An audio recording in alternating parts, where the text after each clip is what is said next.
இது எல்லாமே நம்ம 2 பேருக்கும் மட்டுமே சொந்தமான மெமரி சரவணா.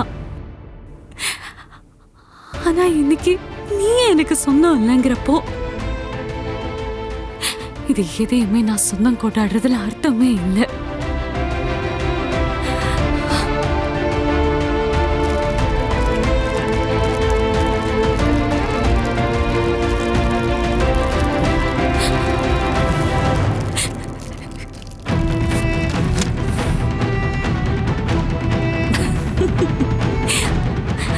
அக்னி சாட்சியா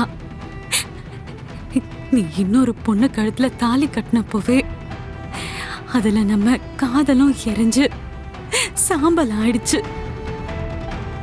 இனி இனி இது மட்டும் எதுக்குடா? இதுவும் எரிஞ்சு போகட்டும், எரிஞ்சு போகட்டும்.